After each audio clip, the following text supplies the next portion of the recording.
Hello everyone, and welcome back to Diablo 3, my hardcore challenge. So, I started last time talking about stellar evolution, and I will continue doing that because it's a fun topic. And so we were at the point where the protostar is becoming so hot that the hydrogen molecules break up and become hydrogen atoms. And they also become ionized, which means they lose their electrons because of the intense heat.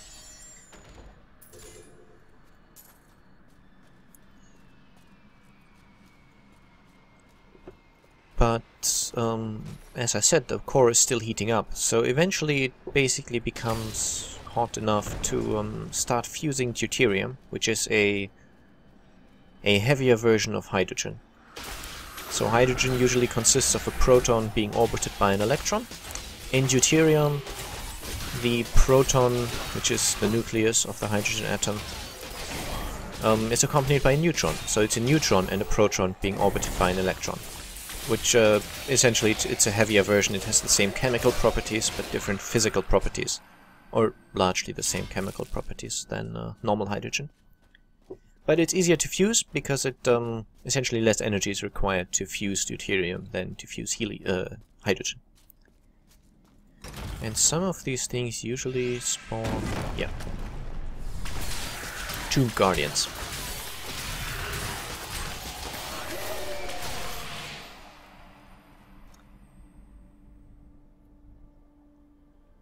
So the star, or at least the center of the star, has started fusing, and the outer layers are becoming still more and more condensed because it's still accreting matter.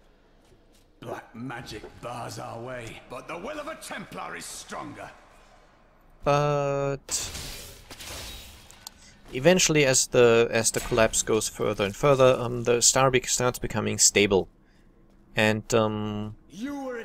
it essentially enters what's called the main sequence, which is a fairly regular and usually the major portion of a star's lifetime, where it's reasonably stable. It's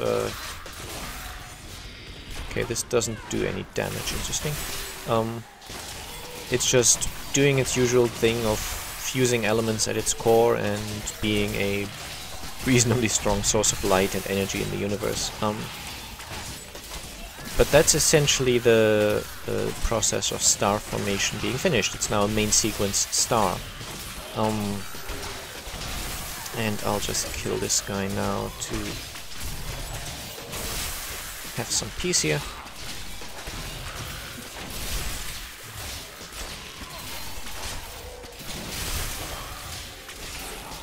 He's reasonably close to death, so it's not a problem.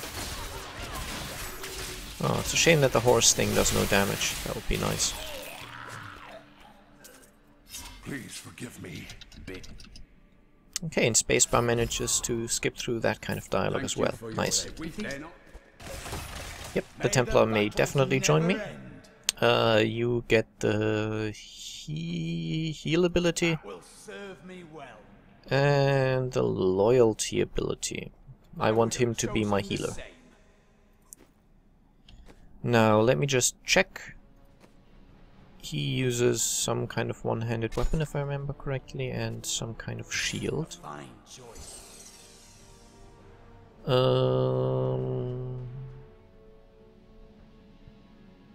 suspect he won't be able to use flails. Do I even have anything he can use? Are you ever afraid in battle? No. I feel fear before the battle and after. Few could admit that so simply. Okay, well, we have another level of cathedral before us.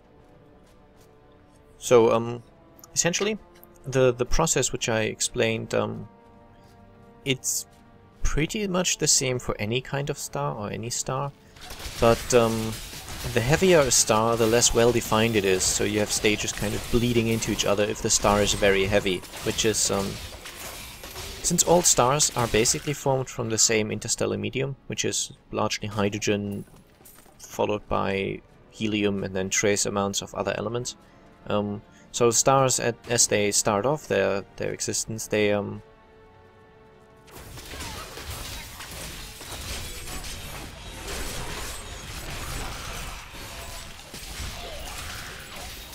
They consist of the same stuff, which means the only difference is how much of that stuff they have.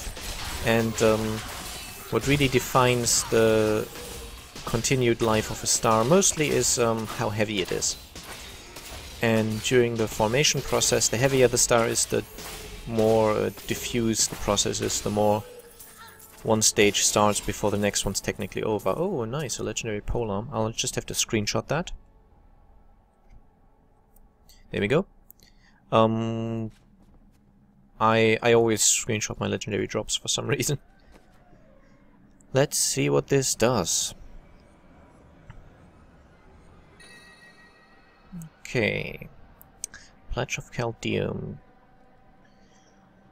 I'm tempted to use it, but I can't use my Divine Verdict anymore. Oh, no, I definitely need my defensive skill. Which is a shame, because the Templar also can't use polearms. I can't. Shame. But what can you do?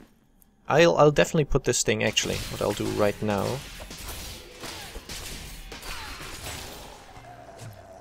Before I die, is, I'll go back to town and put this into storage. Because otherwise, of course, if it's in my inventory as I die, it's gone for good. And that's not a good thing. I'll also use the opportunity to salvage stuff.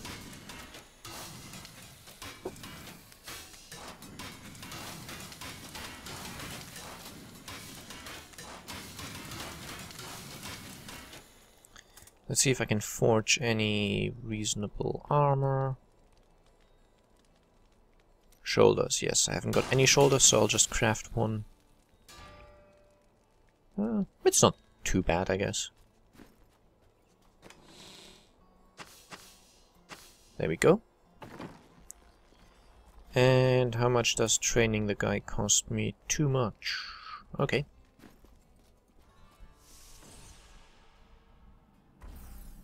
And yeah, as I go on talking about the stars, bear in mind that really mostly the difference between the stars is now in their mass.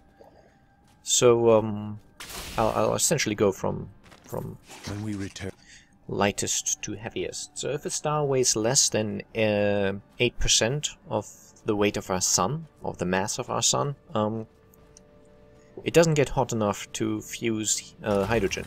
So deuterium fusion happens because it's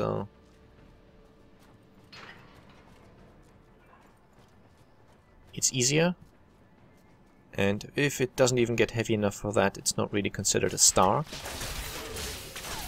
But if it's too light, which is the cutoff mass is about 8% of the mass of our sun, as I said, it doesn't get hot enough to start fusing the normal hydrogen, which is vastly more common than the deuterium isotope.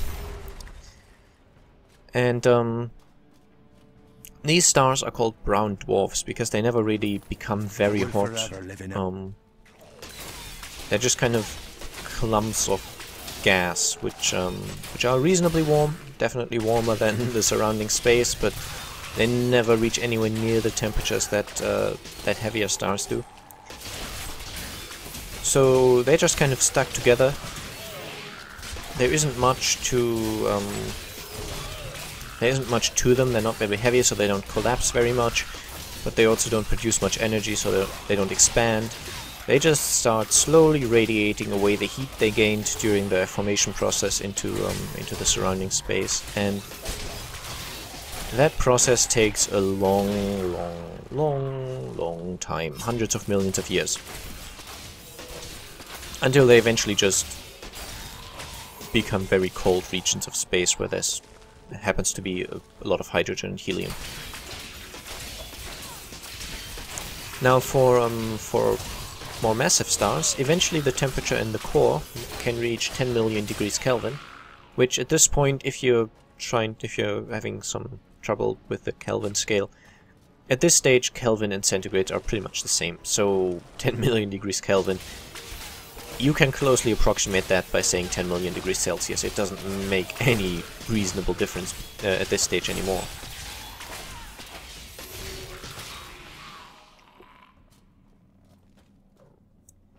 And at about those 10 million degrees, hydrogen fusion can begin, because there's now enough energy to overcome the barrier. Now hydrogen fusion produces energy, so you gain more energy than you put in, but you have to put in a certain amount of energy, which is why it only starts happening at these temperatures. It's also the principle on which hydrogen bombs work, which is they are the strongest explosive weapons we have, but in order to produce enough energy to initiate the hydrogen fusion process, we need a nuclear bomb, so a fission bomb, to actually get enough heat to get the fusion reaction going. Not even a sweat. But then it starts being a runaway process where more and more heat is generated. Yeah, why not? Ah, good. No, look, I'm sure this isn't a trap at all.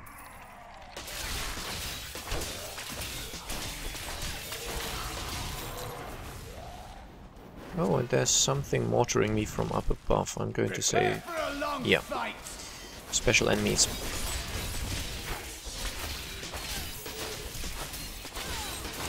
Appearing to have a lot of health. Patience. And I'm not sure my hammer will do very much on these stairs. I guess I could give it a try. Okay, it looks to actually work through the stairs, so it doesn't appear to care about the vertical coordinate, I guess.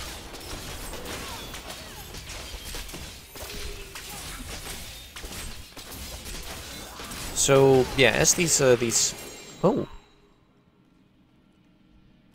nice.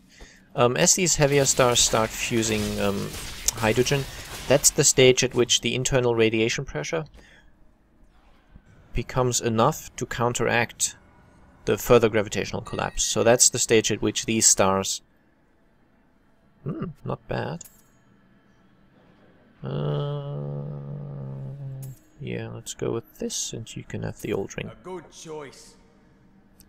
That's the point at which these stars become main sequence stars, because that's when they become stable. They start fusing, which causes pressure, because it generates heat and energy in the center. And this is then the point at which they are main sequence stars, because they become stabilized by that. The gravitational collapse is halted. I tried to count how many we've killed, but I've lost track. And one thing to keep in mind is that light stars live very long, and heavier stars produce more energy and start fusing in different elements sooner, but they also don't live as long because they burn a lot hotter, and you know, candle that burns twice as bright and such.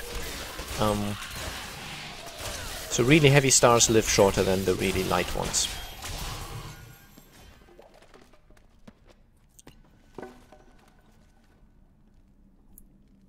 Okay, next page. One thing to I guess, a little detail to relate to. Our sun will probably burn for about 10 billion years.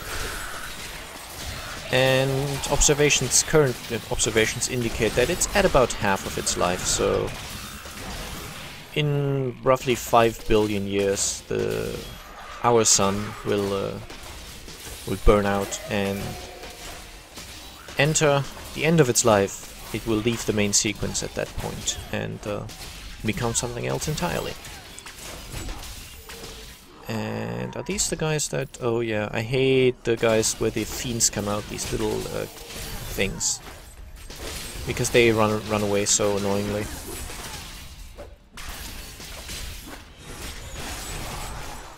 Fine, take my hammer. And I really do believe that this is closely modeled on a skill that was around in Diablo 2 called... Or at least the center skill used for the hammer paladin build. Okay, let's check it out. We have Smite, Shatter, the Holy Chains, Explode, dealing a little AoE damage. Nice, very nice. Iron Skin has a rune Reflective Skin, dealing thorn damage. And we have Laws of Valor, which empowers the law, granting me 15% increased attack speed for 5 seconds. And I have 8% increased attack speed passively. Okay, so essentially as long as that's even on my bar, I gain 8%. And if I make it active, I think the passive effect... Actually, let's check that out. Details. Where's my attack speed? Attack speed increased 23%. Which is... I'll actually switch my passive skill around, so that doesn't come into effect anymore. Now, if I activate this, I will have 15. So the passive effect is not active. As long as I have it clicked. But it's not... the cooldown doesn't matter. So if it's on cooldown, but I no longer have the active effect, the passive effect starts working. Okay. And obviously I'll go back to fervor.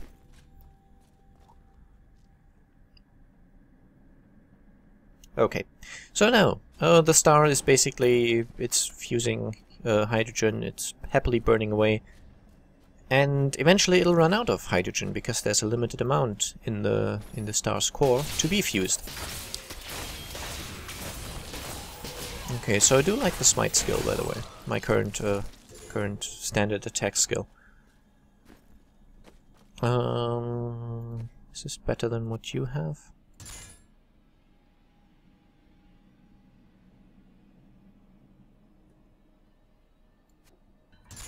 I will use this.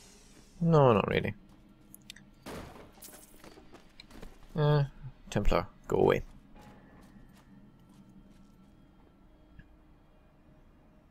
And so when there's not enough hydrogen anymore to really maintain fusion, that means that the pressure, the radiation pressure caused by that fusion, will go down. And that obviously means that the star no longer has or one of the mechanisms that counters the gravitational collapse of the star is no longer present. Which means the star will begin to collapse again. Now, as it does collapse, it becomes hotter again. And eventually it might become hot enough to fuse heavier elements, starting with helium, which is the next heaviest element, which is, what, 2 protons, 2 neutrons, and 2 electrons? In its most common isotope, I guess.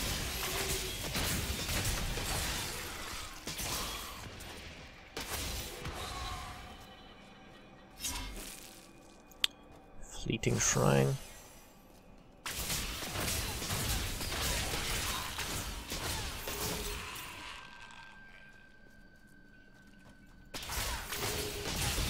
I should remember to activate my my skill here, my attack speed increase in more difficult fights. By the light be damned! Because it I don't lose anything. I basically have more of an attack speed increase if I activate it, and it's not like I have a downtime in the passive effect. And it doesn't cost any resources, so that is good. Yeah, the temperature required, by the way, to start helium fusion would be about 100 million degrees Kelvin, so yet an order of magnitude hotter than the temperature required to fuse hydrogen.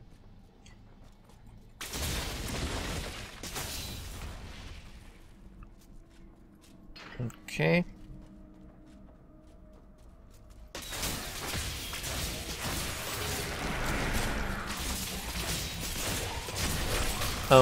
Should the star not be become hot enough, so if it's just not massive enough, essentially, then it won't reach temperatures high enough to reach helium fusion.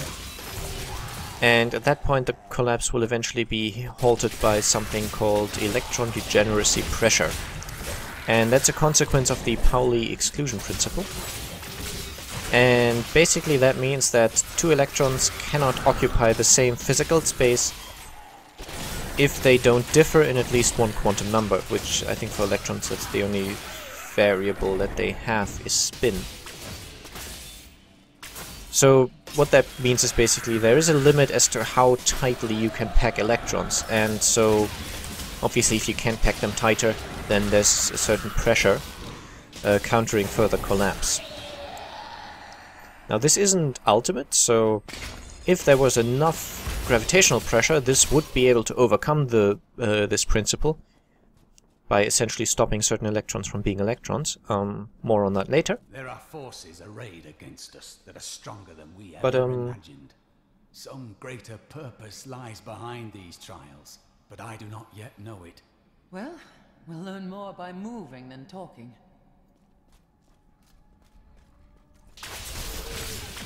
But yeah, still talking about those fairly low mass stars.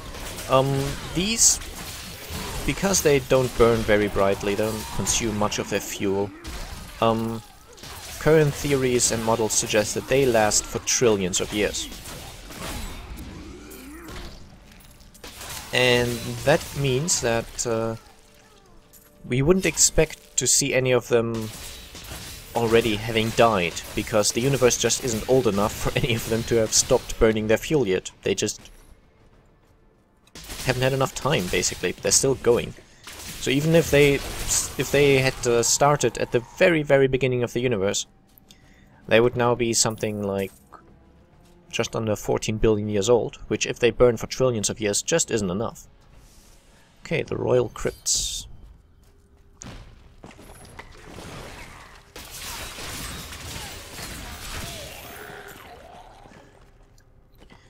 Okay, let's check this shield. More damage, more toughness, less healing. I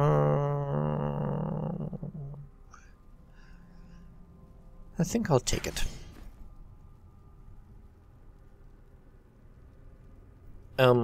But yeah, so we can't observe any of those really light stars having died out, simply because they last too long. But current models suggests at least that at the end of their life they will turn into white dwarfs, which I'll talk about in a little more detail later. Or actually, next episode. So, yeah, I think that's a good point to stop.